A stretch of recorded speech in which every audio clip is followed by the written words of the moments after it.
Welcome to the Everyone's a Critic movie review podcast. I'm your co-host, Bob Zero. With me, as always, is professional film critic Sean Patrick. Visit us at IHateCritics.net, Everyone's a Critic Podcast.com, Facebook, Twitter, Instagram. Our handle is CriticsPod. We're on all the podcatchers, Alexa, Spotify, Google, Apple, something over in India. We're all over the place. So subscribe to us wherever you listen to us so that you don't miss an episode. Rate and review the show. We'll read your reviews on the air. If you want to email us, critics at IHateCritics.net. Best way to get in touch with us outside of our social media. And Patreon, patreon.com/criticspod. The best way to help support the podcast. We also have our TeePublic page over at IHateCritics.net. Click on the little icon up in the right-hand corner to buy yourself some merch. Okay, we have a lot of movies. Sounds like at least one you like, so we can jump right into it. Yeah, I mean, there's I just want to do a little tease coming up soon. There's a Netflix movie, one of their big ones coming up very soon that I've seen, and I can't say what it is yet, but I hate it. I hate it so much, and I wrote 4,000 words about how much I hate it.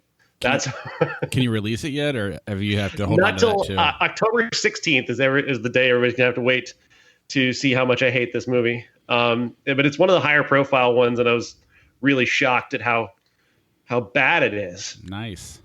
Yeah, I mean, based on our text thread going back and forth, I feel like we're going to be arguing over what's the worst movie this week. And like that's going to be as heated as it gets, and I just have to remind myself I don't like either one of these, so why am I so passionate? Anyway, let's just go to the one that I found to be the ones I watched, the one I hated the least. We'll start with Hubie Halloween. Hubie Halloween, starring Adam Sandler and directed by Stephen Brill, that legend of cinema, Stephen Brill. The story goes that Hubie is this weirdo, because he's Adam Sandler, who is devoted to Halloween in Salem, known for the witch trials. They celebrate Halloween in a big way there, and Hubie's made himself a part of Halloween by trying to keep everybody safe by being essentially the Halloween monitor or whatever nonsense thing he's made up. This isn't a movie. This is a series of running gags that either you find these running gags funny or you don't. And I didn't. Never got funny. There's this thing where he rides his bike around town, and every time he rides his bike around town, people are throwing things at him, and he's able to just dodge out of the way. And I kept waiting for it to get funny. It never got funny. There's a running gag with Steve Buscemi, who I guess is pretending to be a werewolf for whatever reason, but he's always just Steve Buscemi. Kept waiting. Just kept waiting. See, maybe it'll be funny. No, just kind of happens. And that's really just the kind of the tone and what happens with Hubie Halloween. Now, I will say this, of all of Sandler's movies, this is the most forgettably terrible. It's inoffensively terrible. Like, I wasn't actively angry at this movie the way I have been in the past at Sandler movies, so there's that.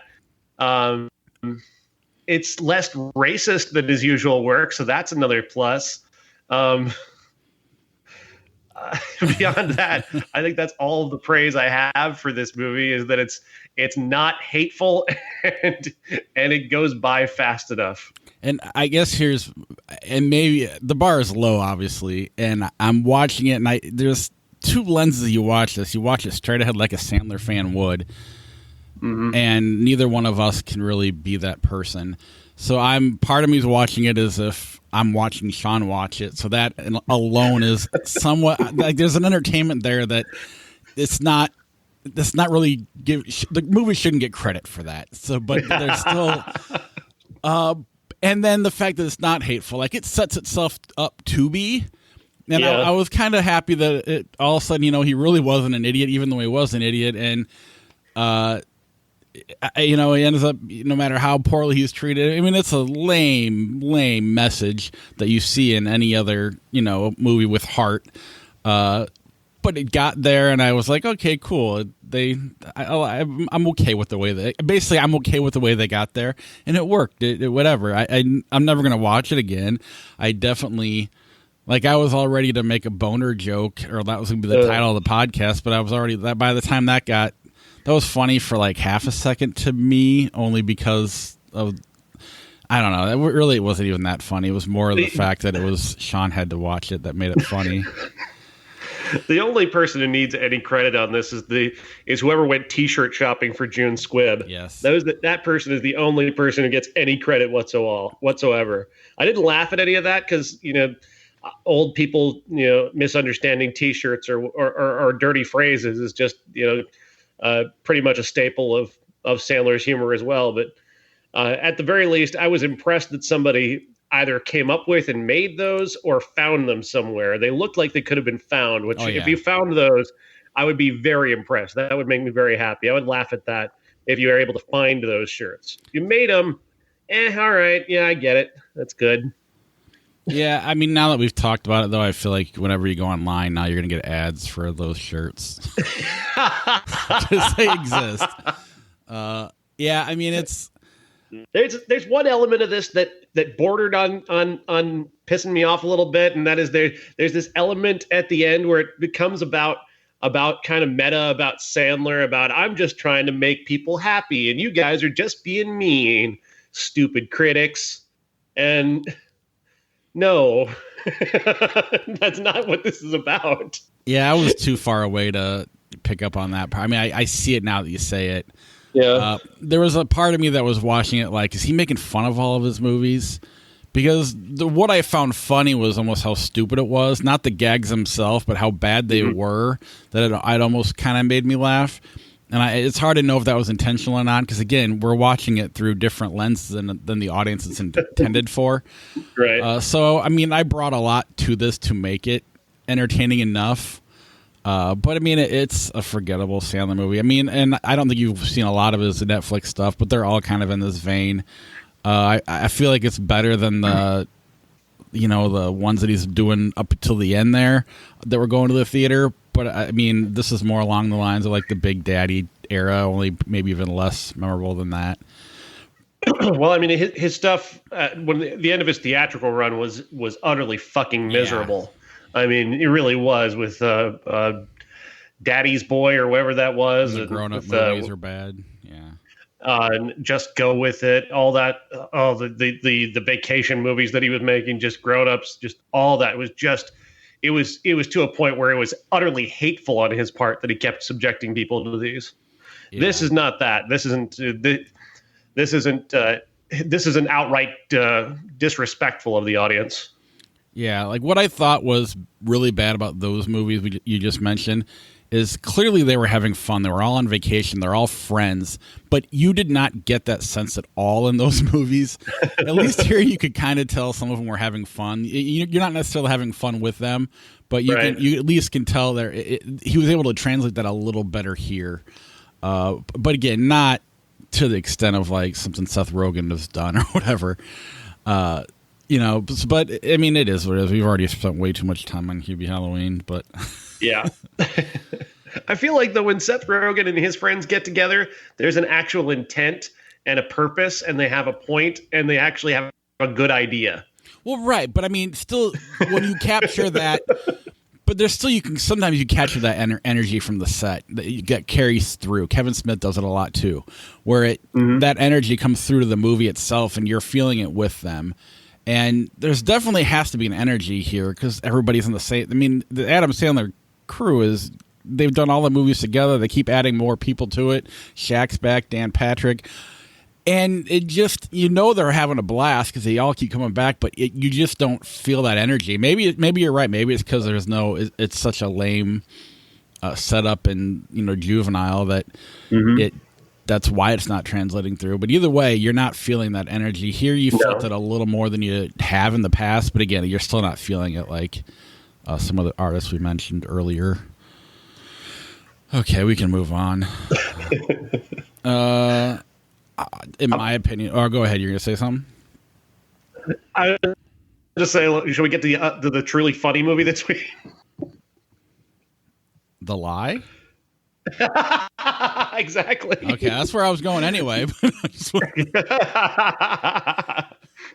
This is the funniest movie of the year. No, it's funny. No, it's not supposed to be.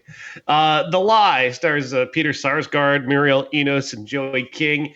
As a former family, they're a divorced family now. Mom is handing off the daughter to dad. He's taking her to a ballet weekend. They stop to pick up her friend. She and the friend have a fight. They get out of the car. They run off into the snow. The friend ends up being killed by the little girl, Joy King, and the parents decide that they're going to have to cover this up to try and keep their daughter out of jail. And the utter misguidedness of this plot, it comes through just almost immediately. Like, it takes them deciding for just a moment that they're not going to call the cops at the scene pretty much ends the movie. That's the decision that ends the movie.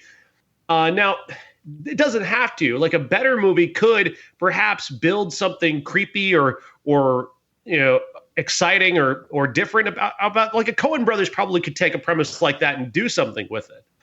But this movie wants you to feel sympathy for these parents of this psychotic little girl who feels absolutely nothing about murdering her friend, and they're covering it up. And it's a failure of tone there, but it gets worse. They find a way to make this worse. Going on throughout, they keep piling on elements that somehow take a bad idea and turn it into an even worse idea, to a point when they arrive at a twist that is so laughable that it is the biggest laugh I've had in a movie all year. And I've seen some good comedy this year, but I've not laughed at anything as hard as the final minute here, where Peter Sarsgaard and Muriel Enos turn to look at a character who's walked into the room.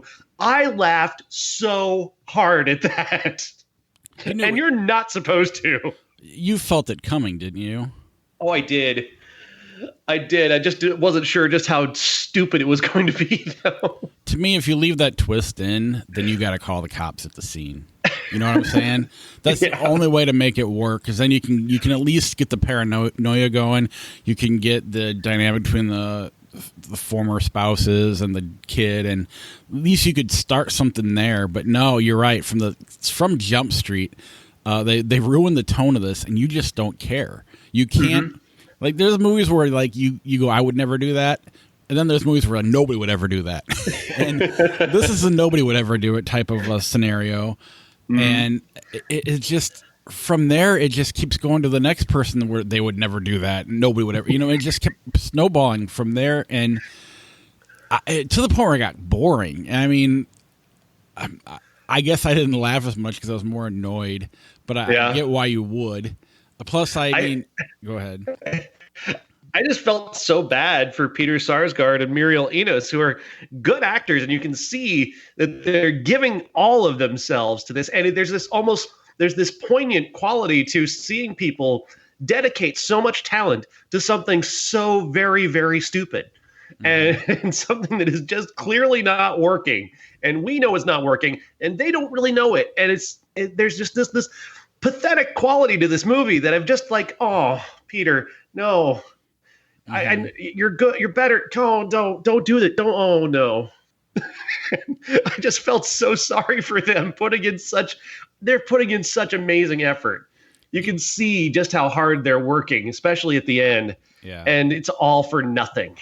Yeah, they definitely aren't the problem. And I mean, I could see why you would think we need to talk about Kevin or something like that when you're reading the script, or at least the premise. I mean, right. Maybe the script goes into a little more about the decision to leave the scene, or maybe they don't even leave this. I don't know. But it's so, they just kind of move on so quickly that you never for a second even consider that option. And you're just annoyed from the get-go. And it never comes back. I don't even know how it could. The mom is equally as bad. Yeah, she starts destroying evidence the second she gets a chance. Yeah, I mean, it's... it just didn't pace. There's no moral questioning. Like, she's just like, it's my daughter. I gotta keep her out of jail. Okay. Yeah. If that your instinct, that's your immediate instinct, your child has committed cold-blooded murder, and your instinct immediately, without thought, is to cover that up, you're the problem. Right.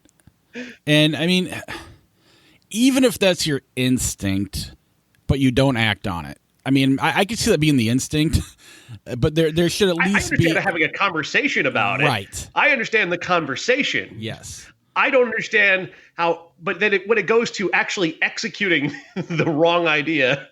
The fact of the matter is there's no conversation, and that's where all the tension's at, is in the conversation. And they just glance past that. Make that your movie. It really isn't that hard. But they don't. They leave all the tension off to the side and make either, depending on the frame of mind you're in when you're watching it, either a boring or hilarious movie. Oh, man. That twist is hilarious. Yeah, because it's so stupid. It's so dumb. Largely because they paint themselves in such a corner that at this point you almost have to abandon the twist, but they're not smart enough to do it. Yeah. That's how bad of a corner. And that should be a scene where, like the Blair Witch Project, where you walk in and he's in the corner. That's what that scene's supposed to be. And the actors are giving you that, but the director and the writer, whoever else involved with the storytelling, took all the tension out of it, and instead you just get basically two actors becoming embarrassed. Yeah, it's just so obvious. It's just so stupidly obvious, and they just look so dumb. The movie just turns on them and makes them look so stupid. Mm-hmm. Yeah. Where we should all have our jaws on the floor at this moment. We should all just be in horror, like, oh my God, I can't believe this happened. And you're not. You're like, you saw this. You knew what was happening. And they didn't. And it just makes them look pathetic rather than shocked or feeling shock on their behalf. They just look really, really stupid. And I ended up what I did during the movie was, is Peter Sarsgaard related to the Skarsgards? Or maybe I got it backwards. So I'm Googling who's related and who's not. And that's what this movie did to me. He's not related, by the way. It's spelled totally different. Yeah. Let's move on to, I really don't know what better means. I guess anything's better, but let's just go to Daddy's Girl. Daddy's Girl. Thinking of movies with twists. Daddy's Girl is about a movie starring Gemma Dallander as Zoe and Costas Mandylor as John Stone. John Stone is a serial killer who uses his daughter, Zoe, to lure people back to their home, where he can lure women back to their home, where he can take them into his torture chamber and kill them. He's also having sex with his daughter on a regular basis. So super gross stuff. They catch the eye of a cop played by Jesse Moss, who recognizes John Stone as this guy who may have been torturing people in Iraq, and he sets about kind of beginning to investigate them. Meanwhile, John Stone's kind of going up, breaking his own rules and kind of hunting for women in their backyard, and he begins to hunt this one, Jennifer, played by Brett McKillop, and that's where the story is going from there. She has a secret of her own that gets revealed, but it's all pretty clumsy and not very interesting. Daddy's Girl is not a very good movie.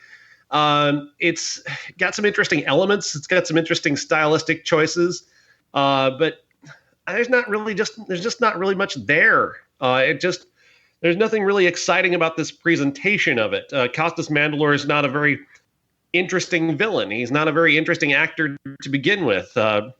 He was good in the Saw movies because he's very functional in the Saw movies. He's not really necessarily supposed to be the most interesting character. He's a function of Jigsaw, and that's kind of the best place for him. So having him be front and center as the big bad, he's just not interesting enough. Gemma Dallander's much better. She's a much more interesting actor, but the choices that they make, the first time we see her, she's sitting at a table with a gun in front of her and looking like she's about to take her own life, and that pays off about 25, 30 minutes later. Like, why is that the opening of the movie? Why did we start here? There's a lot of weird choices and not a very good movie. Yeah, clumsy's a good word for it. Like you said, there's decent ideas that maybe could have been executed better. But yeah, you basically bring the function guy in Saw to be the main guy. He's basically playing Jigsaw here. I mean, they're not pretending like they're not trying to be Saw with having him in this movie and doing torture scenes. But yeah, I mean, the acting's pretty atrocious from the cop. Yeah. And it just, I don't know. The ending had potential. You know, it's a neat kind of idea, but, you know, and you keep looking for ways to make it work. One, this movie we never would have watched if we weren't in quarantine. And two, you know, this movie, if it was made by a good, skilled director with no budget, would have been awesome. You know, they would have found a way to make that mean something, you know, really pull off the ending in kind of an artistic way, and where you're conflicted whether you like it or not because it's so dark, but at the same time, they won you over. I don't know. It's just kind of a piece of shit in a lot of ways. It's really sad. It's sad and pathetic too, because they really believe in what they're doing because they're setting up a sequel.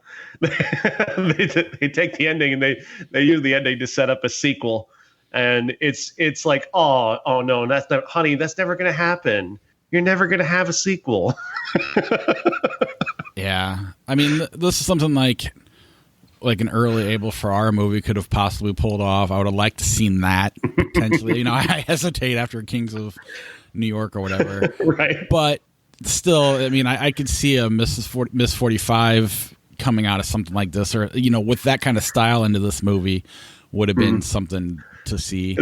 This doesn't have that kind of nerve to it. This is just this is more about presenting violence as opposed to using it in an effective manner.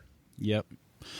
Yeah, it's definitely Saw lights with no plot. No good plot, at least. It's just so sad watching people, though, think, oh, well, this is such a good thing. Now we're going to set up the sequel. Ready, girls? Well, and then you throw up on top of that the fact that, you know, we're watching this movie when we normally wouldn't have had to. And so then you get the real world depression that goes with watching this that gets added to your experience. Like, I could be in the theater right now watching something awesome. You know, A24 is supposed to be dropping movies every other week this time of year.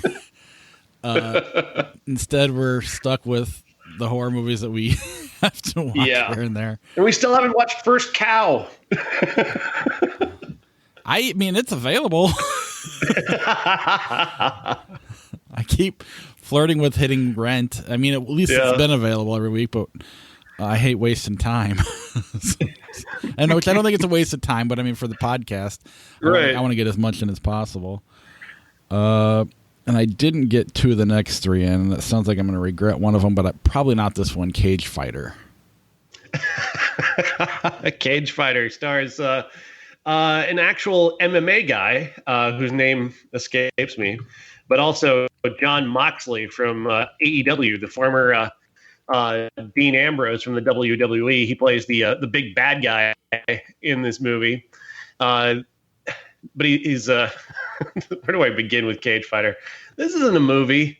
They think it's a movie. They act like it's a movie. It's not really much of a movie. The idea here is that they've got this champion MMA guy who isn't even credited on their IMDb. He's like 15 characters down on their IMDb. Alex Bontagnani, who is an actual MMA guy. He's the world champion of Legends MMA, run by Gina Gershon, and she decides to book him in a fight with a professional wrestler, Randy Stone, played by Moxley. And the wrestler beats him. And when he beats him, he basically takes this entire guy's career. So he takes he loses all of his promotional stuff. He loses a movie role because he got beat so badly by this professional wrestler. He loses everything. And then he goes into another fight and loses. And then he's got to try and get back into a fight with Moxley's character and see if he can get his dignity back. And all of this is presented. There's like 45 minutes of super violent fight scenes. Two fight scenes that are so violent that like they don't even a real MMA fight doesn't look as violent as this does. This is like the Black Knight from Monty Python levels of fighting, where this guy's just getting his ass kicked so badly that you would think he'd be dead as opposed to just in an MMA fight. And The rest of the movie is basically one of those hype packages for a pay-per-view fight, but stretched to like 45 minutes in length. So it's like, here's my background, and here are the things that I have to overcome in order to make it to this fight. And it's so dumb, and the presentation is so bad. And his movie just overall is just bad. Moxley is not terrible. I mean, he does his job. He's basically just playing an angry John Moxley in an MMA version instead of a wrestling ring. And frankly speaking, if you want to enjoy, John Moxley, in a fake fight, just watch him at Lights Out against Kenny Omega for 45 minutes. That is 10 times more compelling than anything in Cage Fighter. They've got a barbed wire bed in that match. I mean, come on. There's no barbed wire bed in this match. This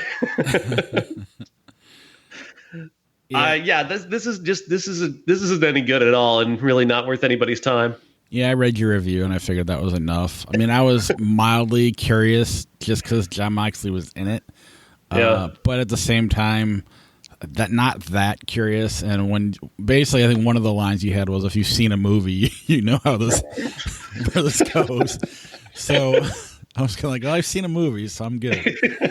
But then your description of it being just a hype piece for 45 minutes. I mean, I know exactly what you're talking about.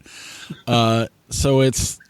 Yeah, I mean, the Rockies did those, and they did montages, I guess, a little different. At least those are fun, and it made you want to work out. Well, there's an actual movie around the boxing in Rocky. You've got actual character development that is really interesting, and you're actually, repeatedly we're told things about this guy, and we're told things about him over and over again, and that's not good in filmmaking. Rocky, you actually get to see Rocky do what Rocky does, and you actually get to see Rocky where he is and how he grows as a person, and through the experiences that he's having with Talia Shire, with his wife, and that's interesting, and that's character development. There's none of that here because we're constantly just told things about this guy. Yeah. So it sounds like a good one to skip. This has got one of my favorite new tropes, though. Do you know the Poochie trope? No. So Poochie was Homer Simpson's character on The Simpsons. His character on Itchy and Scratchy was Poochie, and Poochie became this big hit on Itchy and Scratchy show on The Simpsons, and so Homer got this big head and he became very arrogant, and he talks to the producers about how when Poochie's not on the screen, people need to be talking about Poochie. And there's this great Poochie character in Cage Fighter where you never see this guy on screen, but everybody talks about him and how great he is. And you're like, okay, we're going to see him? No. You don't see him. You just talk about how great he is. That's funny. Oh, I love it. I was just watching this morning. I couldn't sleep, so I got up really early, and I was going down the old Eddie Van Halen rabbit hole, and I was watching a documentary on a VH1 documentary, so call it what you want, of Sammy and Dave, kind of when they did that tour together, and it kind of sounds like David Lee Roth when he was when I'm not on stage, you better be talking about me. Yeah, Dave is the ultimate Poochie. All right, let's talk about Miss White Light. Yes, one of the best movies of the year, and I say that with. I know I've said that about H is for Happiness, which I still think which is absolutely my favorite movie of the year, and She Dies Tomorrow. But this one, the more I spend time thinking about this movie, the more I'm with this movie, the more I love it. This is a very, and I think a lot of that has to do with me wanting to see movies that aren't like every other movie. And this is so not like any other movie, and I just love that. So the story here is that this woman played by Roberta Calindra, Lex, she has this very unique talent where she sits down at the bedsides of people who are dying, and through whatever means, she's actually able to talk them through their own death to the point where they're actually able to comfortably accept dying. And it's not necessarily a supernatural gift, but the movie doesn't really go into whether or not there's a supernatural element to what she does.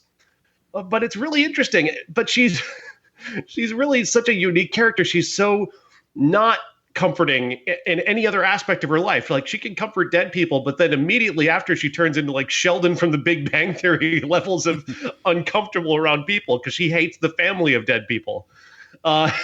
Because they don't know how to talk to their own person, their family member who's dying. They don't know how to do it, so they hire her, and she resents them for hiring her.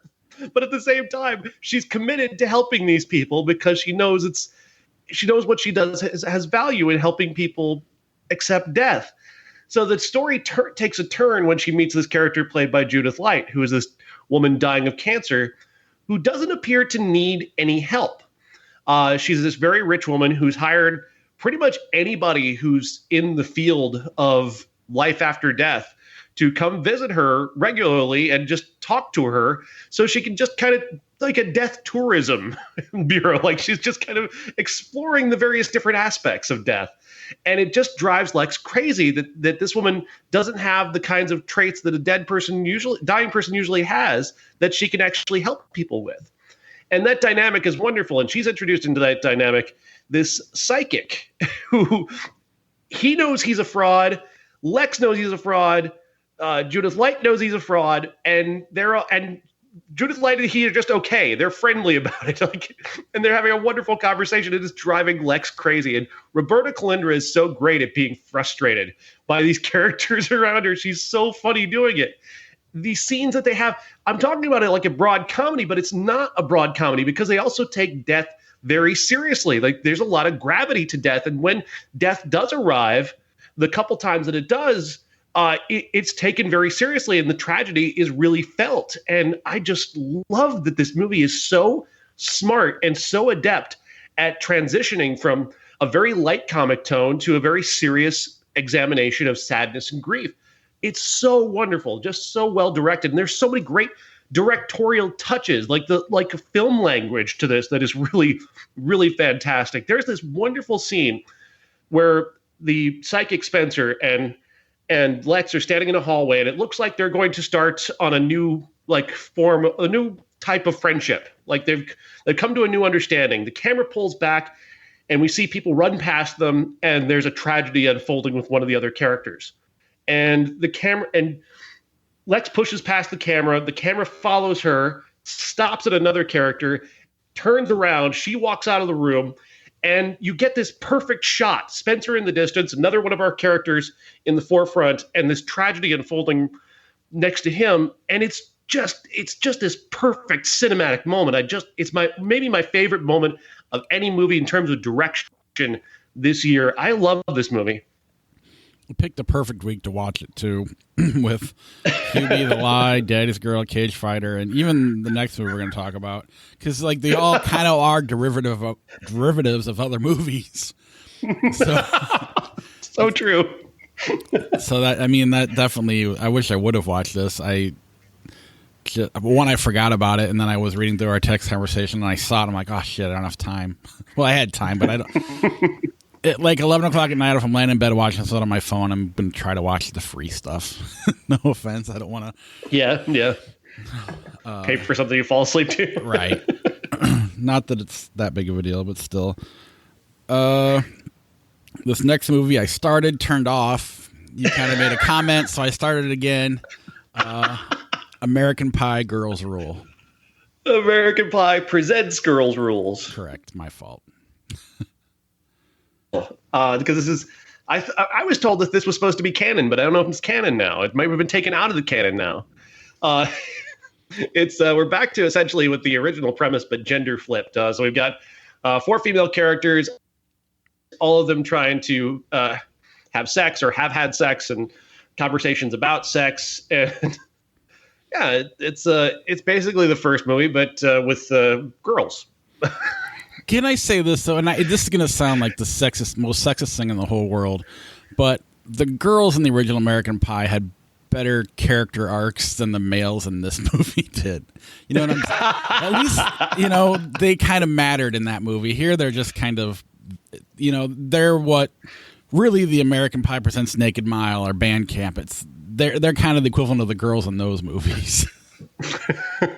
I mean, I think part of the problem there is Darren Barnett. He's given a role that is way beyond him. He plays Grant, who is the guy that all four of the girls are kind of not pursuing, but are pursuing. Is kind of just he's presented as something that each of them might want, depending upon the situation. If they can't get another guy, this is the guy that they're going to focus on. And he's not really compelling enough as an actor to hold up to that. Nothing in this movie is particularly good enough to hold up to that idea. But I really liked Lizzie Broadway, who plays Stephanie Stifler in this movie. She has a wonderful energy. And I thought she captured some of the best aspects of that legendary Stifler character from the first film and the second film. And whether you like Sean William Scott's character or not, and he's probably the weakest element of the original movie, but I like the way that she's capitalized upon who that character was, and making her a woman and making that character a woman and giving her so much forward energy sexually, comically. I really enjoyed that. And I thought she really nailed this. She's the best part of this for me. Yeah, I have nothing really against this movie other than you have your American Pie movies and you have your American Pie Presents movie, and this is a Presents movie. And I mean, maybe it's the best of all the Present ones. I don't really know. I mean, I've watched them, but You watched Naked Mile and all those? I don't know if I watched it. I watched Band Camp, I think, and then I was like, "This is dumb." And I don't know. I really don't know what I saw when I did. And I couldn't tell you what they're about other than the title. I'm assuming they ran the Naked Mile, and assuming they went to Band Camp and Band Camp. But I've not seen any of these since. I've not seen any of these actually outside of the original cast. Yeah, I mean, and I think Eugene Levy's in one of them, and. I think I found weird. If you're going to have one character stick around, that's a weird one to choose. Right. But I mean, at the same time, like, I feel like the American Pie, the originals were, they were over the top, but they were grounded while being over the top. This is just like so over the top that it never, it just plays at a different level. And so it's harder for me to be into it. Again, there's entertaining parts of it. The girls are the best part of it, obviously. But when you go back to the American Pie movies, I like everybody in it, or I at least I'm invested in some way to every character. And here it's just like the four girls, and then you're supposed to be Grant too, I guess. But the rest are just kind of throwaway characters, and in American Pie, I don't feel like there was any of that. But it's fine. I mean, it's entertaining enough. You're right. The Stifler character is the best in this one, and I think if you were to ask most fans, it would be Jim and Stifler were the two that everybody liked, because that's the one that they kept those two in every movie, I think. Yeah. But you're right, Stifler definitely doesn't age well, but it's necessary. I don't know. We'll get to that one in a minute. But I mean, it's watchable. It's fine. Probably the best of the Presents, but that's not saying much because I haven't seen those. I think I just had such incredibly low expectations for this movie that it helps me to appreciate it more. That they put, I think there's a great deal more effort here than there was, and I'm assuming in the other ones, because those all anytime you look at those in clips, they just look terrible, and they look like really impossibly low effort. And there appears to be a lot of effort to me in this. There's a lot of big, broad, slapstick, gross. Humor in this that I appreciated, that that these female actresses are so game for. I appreciated that they were willing to go as far as they go and humiliating themselves. Madison Pettis, her opening scene is I found that really funny. The links to which she was throwing herself around the room and doing horrible things, like she ends up swallowing her diaphragm. I mean, I thought that just her willingness to humiliate herself as much as she does in that opening scene really impressed me. And then when they introduced the Stifler character, she's just completely out there, going completely onto the Sean William Scott energy from the original. I was like, yeah, all right, I like it. And what I did enjoy too is like, well, one in the original there's 5 guys and there's only 4 girls here. Stifler's kind of a side character, right? But you couldn't really, other than the Stifler character, I guess the first girl is sort of Jim, but she's also, none of them really are just interchangeable with the original cast. You know, they're kind of their own thing, which I did appreciate. I guess calling it American Pie Presents, I feel like it's a mistake. Call it Girls Rule and be done. You know, if it was Porky's, Presents American Pie back in 1999, maybe we're not looking at American Pie the same, Or if it's the Last Picture Show Presents American Pie. It's just not, you're automatically bringing baggage with it. And I think that was my problem early on, because the acting was so over the top that you could borderline say bad until you realize that's the intent. Once you get into the movie a little more, it's not bad acting. That's what the tone of the movie is supposed to be. So it was more, I just had to get past all that. But call it Girls Rule. Because now you also have that, like when you got annoyed with the Hubie Halloween and how Adam Sandler was a really nice guy. And, you put this undertone of it. Well, we just swapped genders, so now it's a girl power movie. And then it doesn't need that pressure either.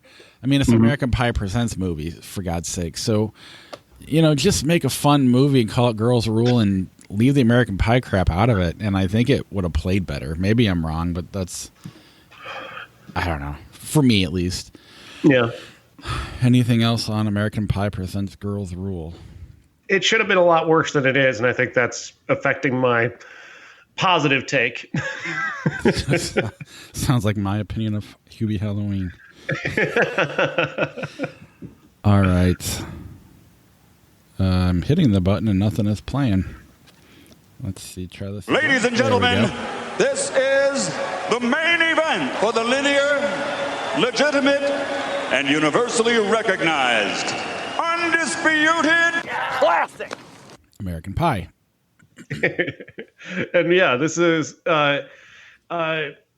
inside baseball here. We were going to do Cronenberg week because Brandon Cronenberg's new movie Possessor was supposed to be out, and then they only put it out in theaters, and so we canceled Scanners as the classic. And because we talked about this last week when we had an American Pie movie this week, it felt appropriate to make this change and kind of look back at American Pie and do the comparison that we were kind of doing last week with Last Picture Show. And obviously this is not nearly as accomplished as that. I think that film is has much more to it than this movie does. But there's an element to this that is actually kind of deepened for me about American Pie. And I'm bringing a lot of that to this. This is obviously there's a lot wrong with it in terms of how this movie is aged, but I find that American Pie and the character of Jim, as played by Jason Biggs, still remains a character that I find relatable and very, very funny. He's this wonderfully pathetic, sweet character who has a typically teenage goal. He just wants to have sex, and there's a purity to that goal on his part, just as a teenager, just as a pathetic loser teenager that I can respect. Could you make this movie today? I don't know, but as it is, four guys trying to have sex and how they grow on the way to get there, and there's a little bit more depth there than I think a lot of people have ever given this movie credit for. There's a because each of these characters do grow throughout, like they do learn to become better people on their way to getting the thing that they want. So there's that, and then there's a lot of really sick, gross out stuff. Right. I mean, I think a lot of what the problem is we're in the middle of kind of a era in our culture where we're trying to include more than just white males. And as a white male movie, this works perfect. Even the stuff that doesn't age well at least puts you in a mindset that you were once in at some point on your own, Right. Even, the internet scene where she's stripping naked and that they're broadcasting it. I'm not going to pretend like that, that isn't hot and exciting, but at the same time, it's horribly wrong, And there's, so I'm okay with that, with that being represented, because that would be a thought that guys would have. I feel like I kind of recognize myself with a lot of these characters, not just Jim, but a little bit of Oz. I mean, Stifler not so much, but maybe, jokes in your head that you don't say out loud. I mean, I'm not going to pretend like they haven't popped in my head before, but I would never act that way. Never Kevin. I don't know why. I have no relationship to him. That's my roommate. Kevin's kind of the weakest character of all. And he was kind of the biggest star part of going the movie in. too. Right. He's like the biggest star going into this thing. And then everybody blows up afterwards except for him. Like everybody in this movie became a star for a while. So as a white male movie, this I think is very, very good, and it works very, very well. But at the same time, what came after it all kind of sucked. It did spawn a bunch of movies that were kind of shit with a lot of this cast in those movies. I like American Pie too, and I like American Wedding too. I think I'm talking about. I think they're both really funny. I agree completely. I'm talking about the wannabe American Pie movies. Okay, yeah, with like Freddie Prinze Jr. and a lot of these guys that were in those movies, and yeah. But no, I think I actually watched American Pie 2 after this because it was free, so I watched both of them there. But I don't know why I feel compelled to say as a white male movie this is great. I do think they care about the women in this movie. All of them went on to be stars as well, and I think their characters matter. And they're not at the forefront, but they're still, you care about them. Unlike they're not objects. They're not goals to be accomplished. They do have scenes of their own, and they're the reason why these guys do become better people by the end. And you miss them in the second movie and third movie when they're not there. You're wondering about them at least in the other movies. Yeah. So I really think it's quite good. But I got to separate myself from obviously I don't necessarily need a movie with someone like Stifler or that internet stripping scene and all that. But that's definitely was at that time. I mean, we didn't know how. What we would be able to do with phones and stuff and how bad it's gotten. But at the time it seemed cool and exciting. And obviously now it's really horrible and borderline sexual assault, if not past borderline. Right.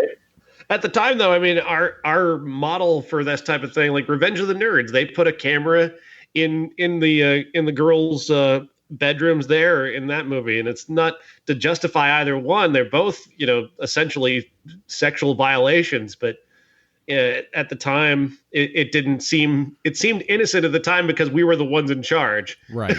As men, we get to decide what's offensive and you don't, and that's kind of where this movie exists in that time frame. And it was not okay then, it's not okay now, but it felt like it was okay at the time for some reason. And I think it's okay to talk about wondering about it. We need to reckon with it. We need to reckon with how we felt at that time, and all of us need to understand, why we laughed at the time and why it was why it wasn't okay, really.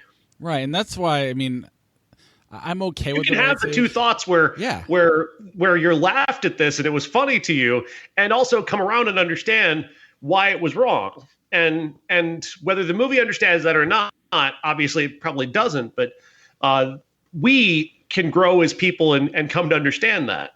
And I think as you watch the American Pie movies go on and on, the Stifler character becomes more and more. I mean, he never really was the star of the movie. He wasn't necessarily the cool guy. He was always kind of the guy you were laughing at, even though he gets comeuppance too at the times. He gets he's when he gets it in the end, you laugh because he's kind of a villain character.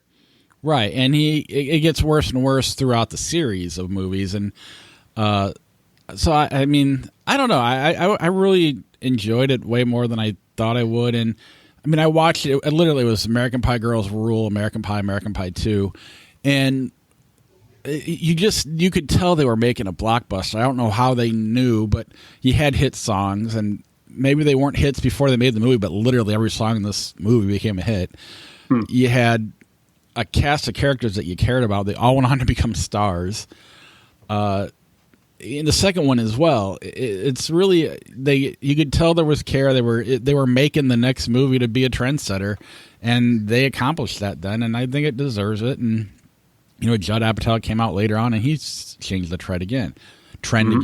So I don't know. It deserved the credit it got, and It held up well enough because it reminded me of me back then, and I guess I just had the conversation with myself that you were just talking about, and I appreciated that about this movie, even if it was unintentional.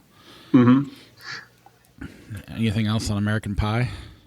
I still enjoy it. There's still, obviously, there's going to be some regressive elements about any movie that as you go on, 21 years later, you're going to find regressive elements to it. But it's not about forgiving those regressive elements or pretending they're not there. It's about learning from them and being okay with learning from them. And we're not going to cancel American Pie.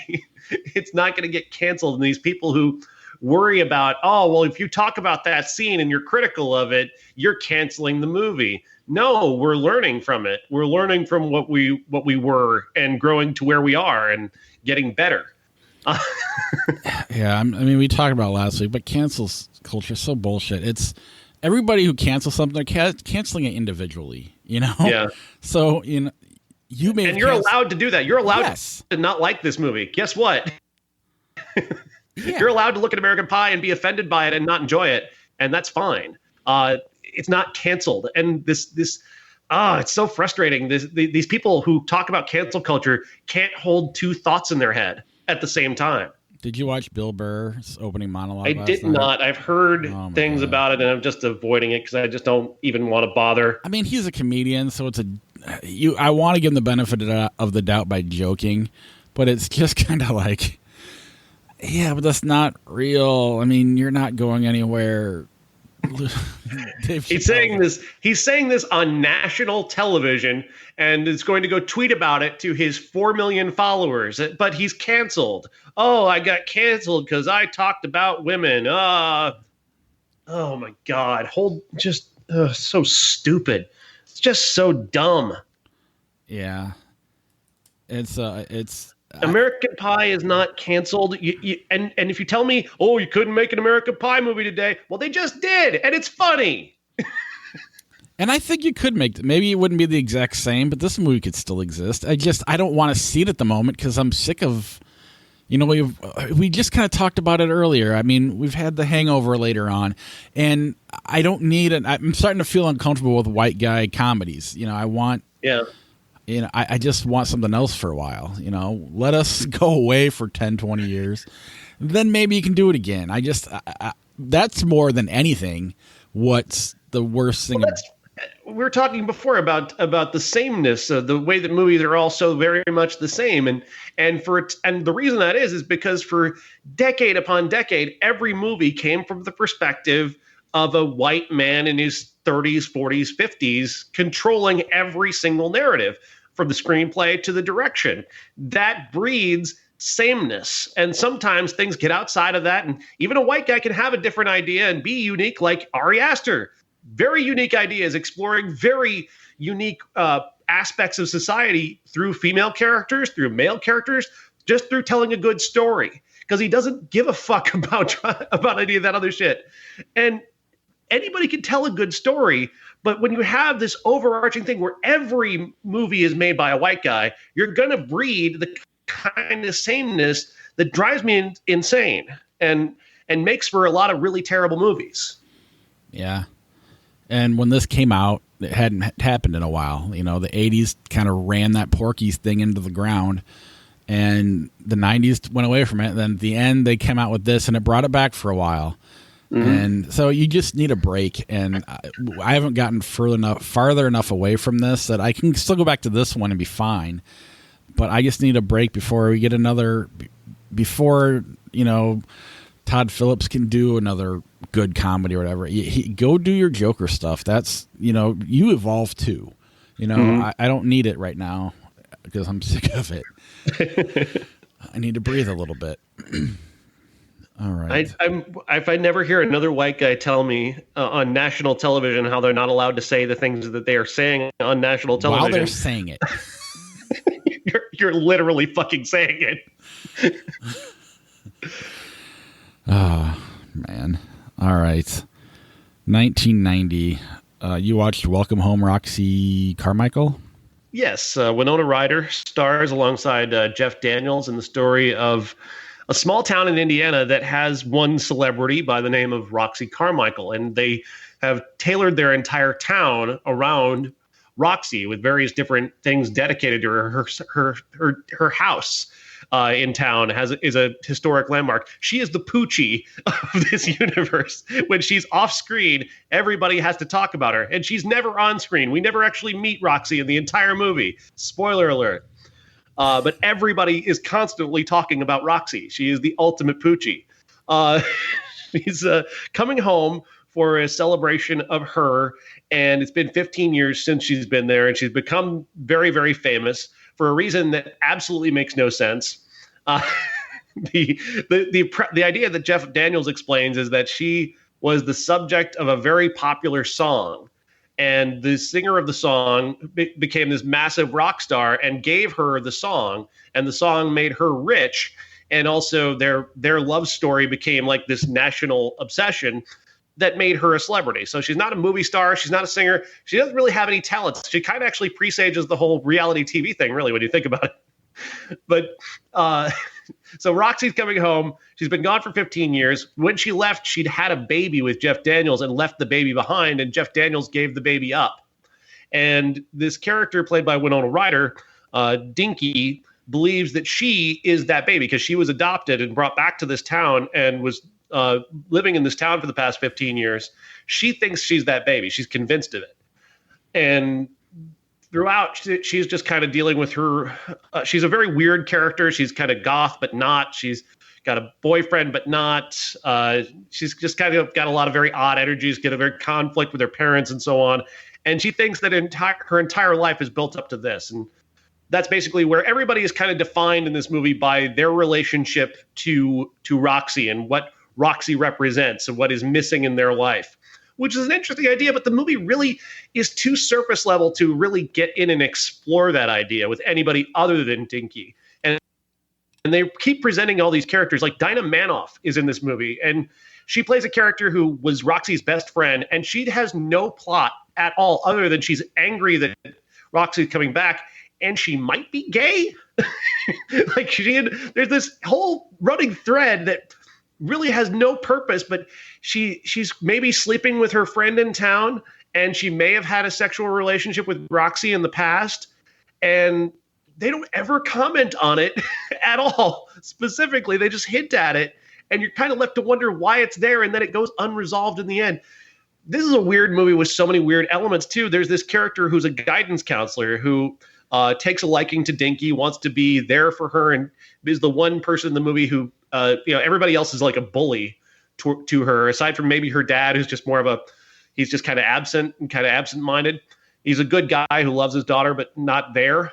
And so this guidance counselor takes to her and becomes her friend. And they have this very weird scene that you could not do today because the implications are really bizarre and oddly sexual. So she takes Dinky on a shopping trip to Cleveland, takes her out of school for the day.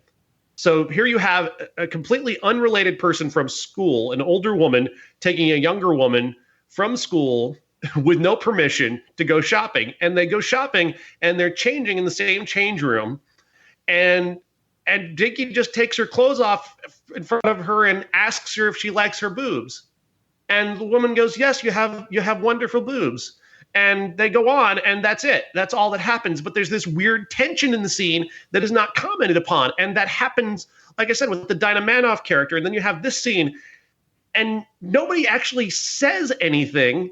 They just sort of present this. They just sort of shove this at you. They throw this aspect at you with nothing, with no commentary, with no underlying purpose. And it's just awkward and weird, and you're just kind of scratching your head at it.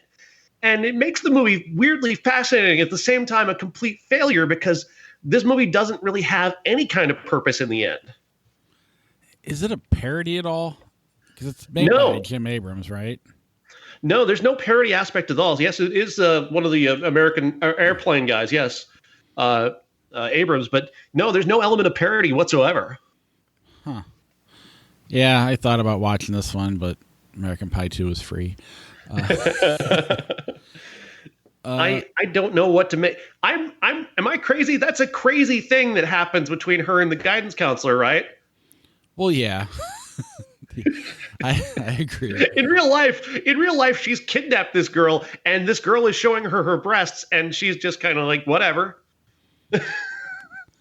Yeah. And again, it's supposed to be kind of like she's like looking for any element of having a real mom, because she and her mom, her adopted mom is played by Frances Fisher, and they don't get along at all. They hate each other, and they don't have a typical mother-daughter relationship. So you can sense that Dinky is desperate to have that kind of parental interaction that maybe other girls have had. So there's that element to it, but it's presented in a way that that instead makes it awkward and sexual. And I don't understand how anybody thought any of that was a good idea. Yeah, I mean, I don't know if that's me being 2020 or if that was me. Would I have thought that at the time? I don't know. That's what I was going to say and wonder. I mean, I don't know, because I can't. When I go back to these movies, it's like, okay, I guess I was 9, but I felt older. I mean, because a lot of them I watched when I was older. And then there's other ones just like, how was this come out the same year that Goodfellas came out? You know, it seemed like such a different era. And so this has been a weird year of the 30-year movies. This has been the weirdest of all of them. Like 89, I still recognize myself as a kid. Right. This is where it really, I'm just so conflicted. Because, I mean, it's been 30 years. We've gone back in time, and Teenage Mutant Ninja Turtles is the biggest standout. Like, what is going on in the world? Right. I feel like in 89, a lot of those movies I still watched at that age. In 1990, a lot of these movies I ended up watching later on. I mean, I clearly didn't watch Goodfellas when I was 9. No. Or Miller's Crossing or whatever else. But so it's just been just oddly confusing is the way I'll describe it. That's why I love the 30-year movies. That's why I love doing this. Is this you get a sense of what the world was like then and the world is like now, and how bizarre it all is, and how there are movies like Goodfellas that could come out today. You could release Goodfellas today, and it would still it would be the same movie. Right. Teenage Mutant Ninja Turtles really could be the same movie today. Better. And yet you watch a movie like Roxy Carmichael, and it can't exist outside of 1990. Right. And that's the weird sort of odd juxtaposition of these 30-year movies. Yeah, and I'm getting to that age where now from here on out it's just going to be odd. Because like literally yesterday it felt like 1993.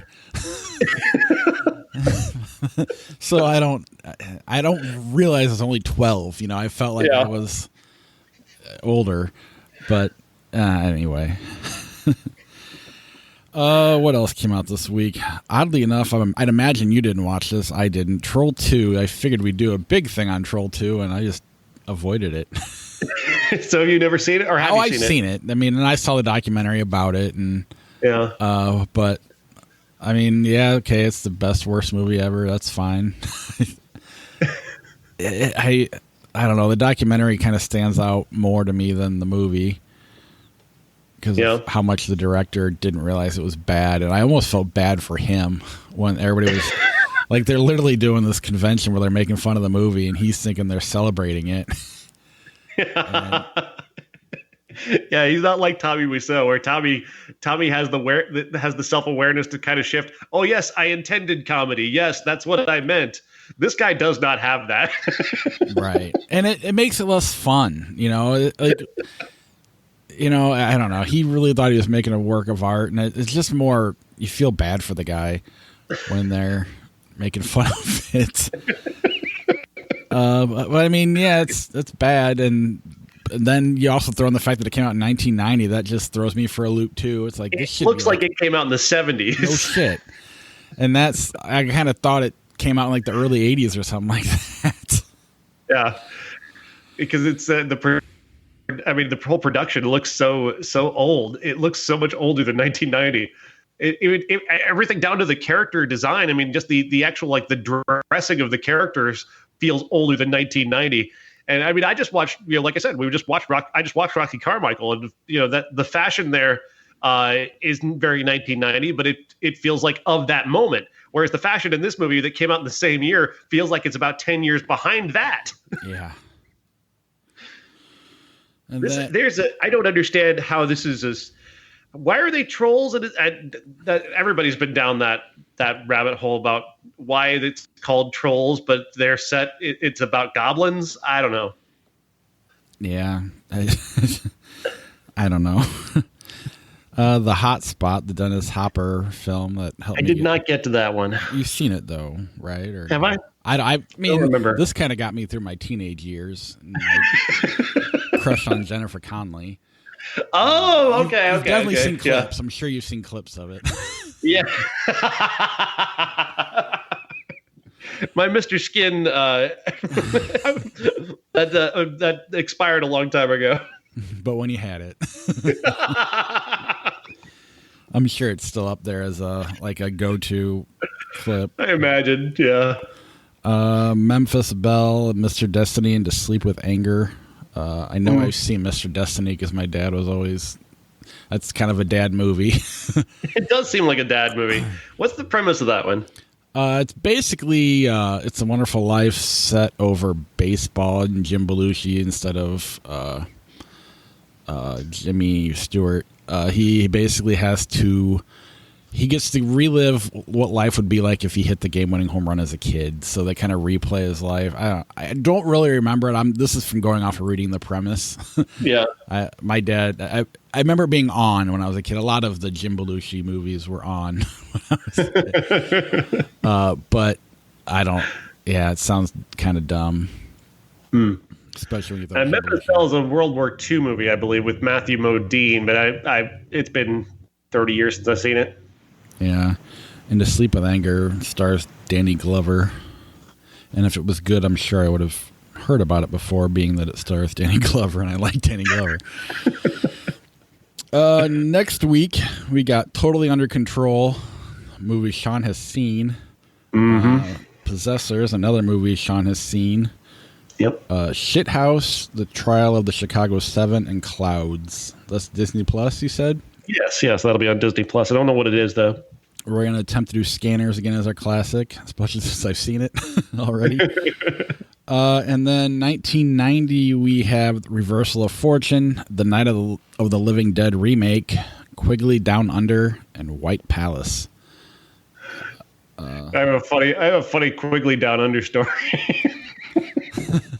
To share now or to save for next week? There's no reason why. I was dating a girl, and she brought me over to her house to meet her parents for the first time, and she explained to me that her parents had a tradition of watching Quigley Down Under, and that just seemed to be the most incongruous thing in the world to me, that anyone would ever have that as a tradition. Like, we watch this movie all the time. What?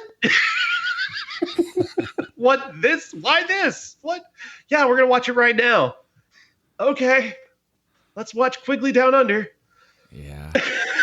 Oddly enough, I mean, I've never said it on the podcast, but that title pops in my head from time to time since, 1990. Because this is kind of the first movie I remember there constantly being ads on like the TV Guide channel or some pay-per-view channel that I didn't have. It was just like Quigley got Down Under. That title never left me. It was almost kind of like what basically would be if my life was Family Guy, I would have little Quigley Down Under sidebars. Never seen the movie. I was trying to all throughout watching the movie.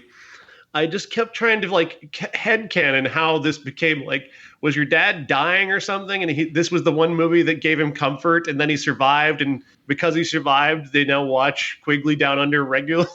I kept trying to headcanon how it could be that this movie would come so important to a family. Yeah, because it exists in its own little lane. I can't the Mr. Destinies. Okay, that's a dad. Maybe this is a dad movie too. I don't know. I've never actually seen it. I mean, it definitely has a dad movie vibe from Selleck for sure. Yeah, I guess he would be, but I mean, I guess when you say dad movie, but then you're like, well, Clint Eastwood exists, and Tombstone came out a little later, so why do you got to go to Tom Selleck? I mean, I don't know. I don't know. It is fascinating trying to figure out just kind of headcanon in general. Yeah. All right. that is our show. If you want to be a Patreon supporter, patreon.com/criticspod, the best way to help support the podcast. Don't forget to subscribe to the show wherever you listen to us. Rate and review the show. It does help us get noticed. We'll try to read reviews when we see them. And then our TeePublic page at IHateCritics.net. Click on the link in the right-hand corner. All right. Do you have time for Flick Chart? Sure. I ask every time. We've never not played after I've asked that question. My Girl, 1991. Dune, 1984. Oh, wow. It's been, I don't know if I've been on, I don't know what to say there. Because I don't want to dismiss Dune, but I don't really remember my initial feelings about Dune. And I know we're going to watch it again soon. I don't know. My Girl. I'm going My Girl. I actually watched that earlier this year. We'll have to watch that next year. That's one of those. My Girl is one of those movies, like one that keeps popping up for me all the time is Hocus Pocus, that has this bizarre fan base that's kind of almost emerged like organically from women who are now taking over more fandom spaces. You see women now emerging and putting forth their own classics now in a way that we've never seen before. Women our age are now becoming more forceful about their fandom and the things that they loved when they were our age, because so much of our culture is dedicated to things that you and I like. And now we're seeing movies like Hocus Pocus and My Girl are coming around now with their own like fan bases of young women who loved this movie at the time and never really thought to express themselves as a fan base the way that we did around the movies that we loved. And that's kind of fascinating and kind of strange to me, because I don't see what people see in My Girl or Hocus Pocus, but there is this kind of new sort of rising fan base among women our age who are choosing movies like this and Hocus Pocus and creating something around them that I find very fascinating. Yeah, I mean, I always remembered the big B scene at the end, and to me, it's kind of this movie begins and ends with that. I mean, the kids are good enough actors, and I thought it's a sad part, you know. I choke up when I hear it I can still hear it in my head, Anna Klumsky saying he needs his glasses. I get choked up a little bit. I do. And to me, that's what makes this movie good. And Dune, I just feel like, I don't know, part of me wants to go down that rabbit hole and get ready for the movie if it comes out. And another part of me is like, how much time do I have? Because it is very long. Yeah. Well, not just that. I mean, I want to read the books. I don't want to read the books. Maybe go to the Wikipedia pages and read the books there. But that still takes time. And then watch the documentary and the videos. And, it's just watching like parts. I haven't seen the documentary about the original guy who wanted to make Dune. Yeah. But I've seen interviews about the documentary and him and stuff, and everything that's come out of his ideas is pretty insane. Jodorowsky's Dune. Yeah, there's a lot of big mythical elements to that are really cool. Well, and all the guys he hired who went on to do like Alien and everything else. I mean, literally every sci-fi movie we've ever seen. I think Star Wars might have come out of that. Yeah. Just so many things, and it never even happened. But it seems fascinating, and I want to dedicate the time to do that, but I don't know if I will or not. Cowboys and Aliens and Stepmom. Speaking of cult movies, I was this close the other day, about a week and a half ago, writing a new article about Cowboys and Aliens, just because it's one of those things that exists that should have been the biggest thing ever. You've got James Bond, Han Solo, the director of Iron Man, Western, aliens. Like, it's as if a marketer just threw up all over this movie. And I thought, how did that not work? And I almost watched it and I didn't, but just kind of fascinated by that, how that movie has stuck with me, not being a very good movie. But I think you answered your question. It's like a marketer threw up all over it. That usually means it's not good. To me, it's more of a bummer because I want to sit here and praise Favreau as much as possible, because when he's on, it's as good as it gets. But Then there's this, and he's got enough of these out there, or maybe not even these, but he's got the I can't even say it, Zathura and movies like that, Jungle Book, that aren't horrible, but they're just kind of there. You want to take his money away. That's usually what happens, right? He does Elf, and that does great, and then he goes and does Zathura, and then he does Iron Man, and then he goes and does Cowboys and Aliens. Chef. I need Chef. I want Chef all the time. Give me Chef. Give me Swingers. Even give me Mate. I don't care. I know he didn't direct Swingers, but still. Stepmom, right. Then? I mean, that kind of Cowboys and Aliens, because I actually hate Stepmom that much. Isn't Stepmom kind of has its own little female following too, doesn't it? Or no? It's possible. I've not really seen that one as much, but it's possible. It's in that range, I would say. I'm gonna flip for it because I know my sister-in-law likes Stepmom, so I want to at least represent her. Okay, Cowboys and Aliens won the flip. Back to the Future Part 3, Shark Tale. Back to the Future. Shark Tale's so forgettable. I agreed. Space Jam: The Last Seduction. That should be one title. That's the LeBron James sequel.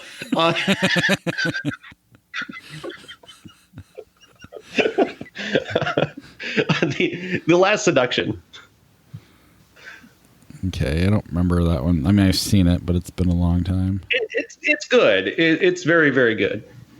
Final Fantasy: The Spirits Within, 2001, or While You Were Sleeping? While You Were Sleeping. I will go with that as well. The first movie I saw by myself in the theater. That is a weird. Really? Yeah. Wow. I wanted to be a Sandra Bullock completist because I like Speed and Demolition Man so much, and then it was just like, this is too much. The net and all these. I was like, you know what? I give up. Step Brothers, Top Gun. Top Gun. I hate Step Brothers. Thank You for Smoking, Pitch Black. Thank You for Smoking. Agreed. Paranormal Activity, Scream 3. Oh, Paranormal Activity. Scream 3 is the worst. What a piece of crap. Speaking of, there's another one coming out in January, I think. Yeah. The French Connection, Thunderball. French Connection. Reluctantly. Just because of Last Picture Show. Yes. The Good, the Bad, and the Ugly, The Golden Compass. The Good, the Bad, and the Ugly. Michael Clayton, The Shining. The Shining. Michael Clayton's a good movie, though. Yeah, too straightforward, though, in comparison to The Shining. Beverly Hills Cop, Batman Forever. Beverly Hills Cop. Agreed. Crocodile Dundee Part 2, From Russia with Love. Fuck. From Russia with Love. I don't care, so yes. Yeah, I truly don't. A Knight's Tale, Toy Story. Toy Story. I love A Knight's Tale, though. Agreed. Guilty pleasure. Two movies you didn't think you'd say today. Phenomenon, Mighty Ducks Part 2.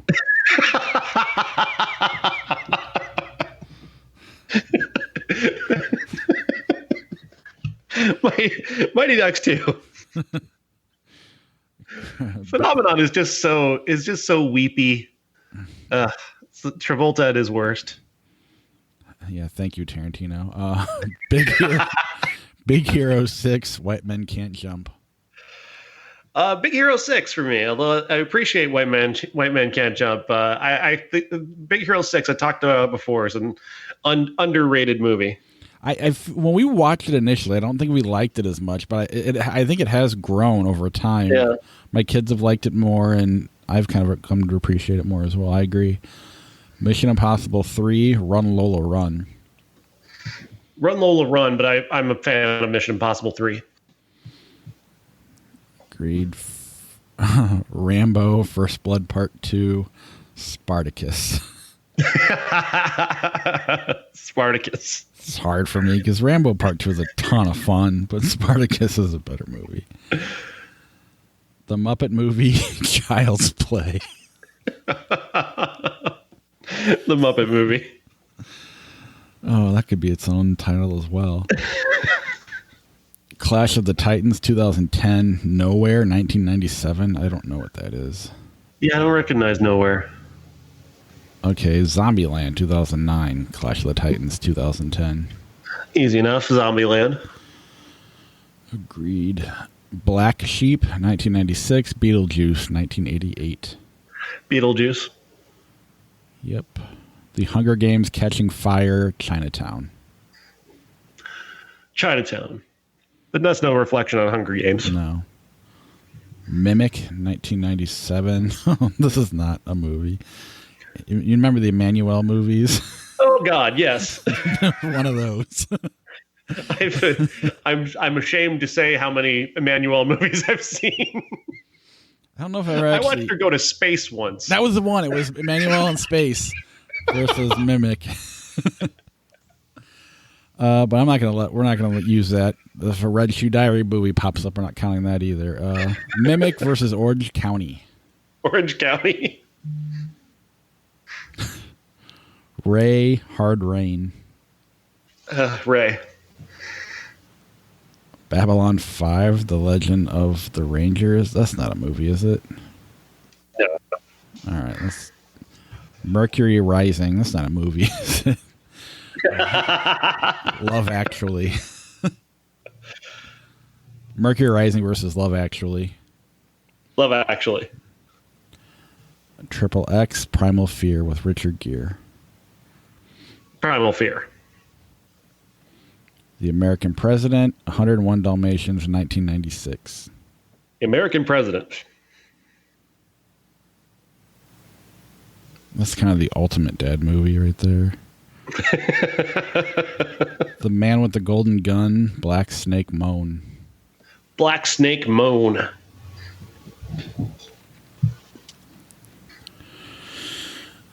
I agree. My internet decided to slow down, which made me not saying anything really awkward. Usually I just move on. Exit Through the Gift Shop. I don't know what that is. Or The Green Mile. That's the Banksy. That's the Banksy documentary. Is that any good? Did you not see that? No, I did not. It's really good. I would enjoy it more than the Green Mile. I enjoy a lot of things more than The Green Mile. American Werewolf in London, 1408. Oh, man. You know, it's weird. As I was reading my 1408 review, I found out I really, really like that movie.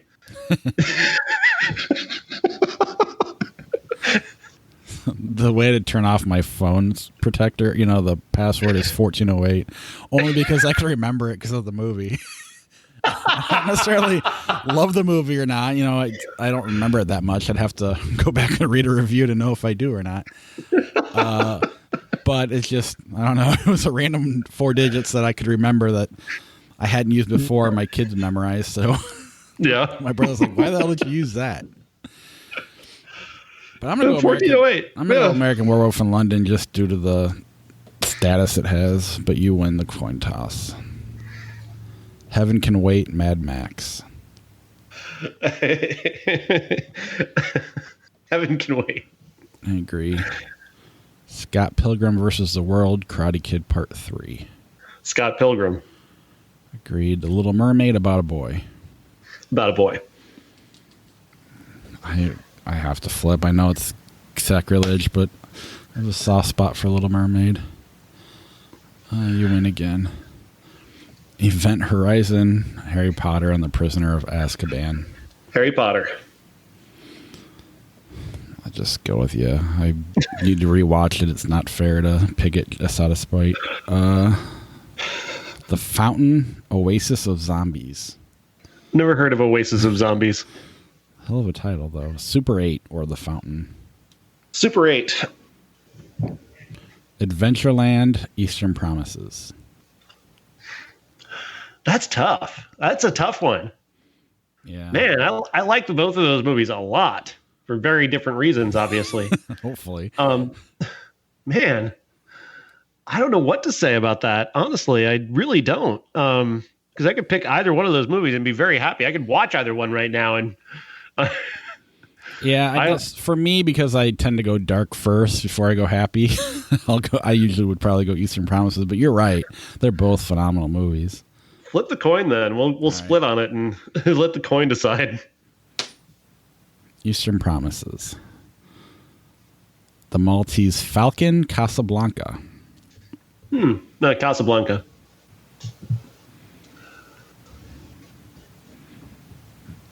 Okay, I was really torn. But I think you're right. I like The Maltese Falcon a lot, though. Men in Black 2, The Sixth Day, 2 movies at the same level as Casablanca and The Maltese Falcon. Oh God, Men in Black 2 sucks, and it's still better than The Sixth Day. Oh shit. The Hobbit, The Battle of Five Armies, Backdraft. Backdraft. See, Backdraft feels like it existed in 1990, and it didn't. It does. It's so weird. Yeah. MASH, 1970, and Glorious Bastards, 2009. Inglourious Bastards. So MASH needs to be a classic sometime. I agree. All Dogs Go to Heaven, Spartacus. Spartacus. Batman Forever, Miami Vice. Miami Vice. I just heard a story about Miami Vice randomly on YouTube about Jamie Foxx was angry with the producers, and actually he and Michael Mann didn't get along on that movie because Michael Mann wanted to shoot a scene in Puerto Rico in a ghetto that was controlled by gang members where people were being killed. And Jamie Foxx says, "No, I'm not going to go there." And Michael Mann goes, "Well, we're going to go film there." And Jamie Foxx is like, "I'm not even going to leave America with you if you think you're going to film scenes like this." And so they had to refilm the entire ending of Miami Vice in America instead of going to where Michael Mann wanted to go because it was too dangerous. Jesus, that's hilarious. I mean, it sounds like something a up his own ass director would do. But it's also funny because we're talking about Miami Vice and they were talking about shooting the ending of the movie not in Miami. Well, right. There's that too. But good for Jamie Foxx. I'm with him on that. But it gives you a little bit of insight into, like, directors are hiding behind cameras a lot. So there's just a sense of reality that doesn't exist. You know? Yeah. I was listening to Ari Aster on a podcast. I'm not going to tell you which one because he'll be upset. It was Eli Roth's podcast. But he wasn't on it. It was the history of horror that he does for whatever AMC, and they interviewed in long form Ari Aster, and he is like this really bad fear of dying, and he's a hypochondriac, and that's part of why he makes the movies he does and the way he does it. And he was saying Cronenberg's is, you know, one of his biggest influences because the way that human bodies fail in his movies. Yeah. Oh man. Wow. Fuck him up. And I don't know. It just kind of a lot of insight into why he directs the way he directs. He kind of looks at his movies as comedies rather than horror movies, which is really weird. I love that. I know, but he fucking kills a kid, and I mean, I don't know. But it also, though, I mean, he was behind the marketing of it so that, you know, they put that girl out in front as this is what's going to be, you know, the star of the movie and the biggest, you know, possibly what's, you know, you're questioning in the movie. And then they do the psycho thing with her midway through. That was all, you know, he had a hand in all of that. So that's pretty phenomenal. That's awesome. And, you know, people, I early on in my critical career, I used to get so much hate mail from people when I would talk about trailers and marketing. I would talk about it a lot in early reviews where I'd go into how the marketing and the commercials and the trailer make a big difference in how you perceive the movie. And when it doesn't, when those two perceptions don't match, it's a terrible thing and it can ruin a movie. And people are like, why don't you just watch the movie? And I'm like, I tried to just watch the movie. They created the wrong perception of their movie. Yeah, I care too much about movies to be like that. You know, a casual fan who doesn't really give a shit, they can go watch a Gerard Butler movie all day long and it doesn't matter. But you're right. I love when the director has more say. I to this day, I think Unbreakable was the best marketing ever because it was just literally the name, and that's all you got. You didn't get any. There was no clips of the movie. I had no idea what I was getting into, and I just thought that was fascinating. Let's see. We're going along. This is the end. Meet the Parents. This is the end. That's fine. Kill Bill Volume 2 Phenomenon. Kill Bill. There has to be something funny. District 9 Ghost Rider. Just because I have to pick District 9. Fine, I'll take District 9. The Sting, Indiana Jones, and the Temple of Doom. Indiana Jones by far. Okay, Indiana Jones and the Last Crusade are The Sting.